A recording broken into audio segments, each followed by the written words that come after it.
کراچی نئی سبزی منڈی میں مارکیٹ کمیٹی حکام پر بھتہ طلبی اور قبضہ مافیا کی پشپناہی کا الزام ہے۔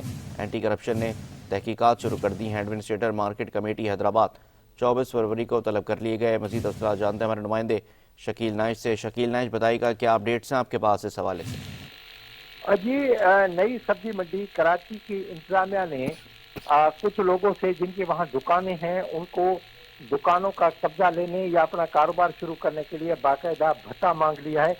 یہ الزام باقاعدہ اینٹی کرپشن نے اپنے ایک خط میں لکھا ہے اور جو انہیں ایڈمنسٹریٹر مارکیٹ کمیٹی کو انہوں نے ارسال کر دیا ہے۔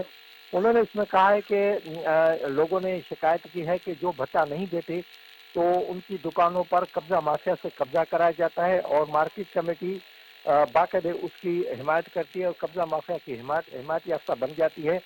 تو اس سلسلے میں اینٹی کرپشن نے خط لکھ کر ڈائریکٹر جنرل ایگریکلچر مارکیٹنگ کو کہا ہے کہ ایڈمنسٹریٹر مارکیٹ حیدرآباد کو بھیجا جائے جو متعلقہ اس کا انچارج ہے، تاکہ پتہ چل سکے کہ کیوں یہ اس طرح کی ساری چیزیں ہو رہی ہیں۔ جن کی دکانیں وہ اپنی دکانوں میں جا کر اپنا کاروبار کریں، ان سے کیوں بھتہ مانگا جاتا ہے اور اس کے بعد اگر وہ نہیں دیتے تو قبضہ مافیا کی کیوں حمایت کی جاتی ہے۔ یہ جتنے دکانوں پہ قبضے ہیں ان کی سب کی تفصیلات کے ساتھ 24 فروری کو ڈائریکٹر ٹو محکمہ اینٹی کرپشن کے سامنے پیش ہو جائے تاکہ اس کی مزید تحقیقات آگے بڑھائی جا سکے۔ جی بہت شکریہ شکیل نائچ۔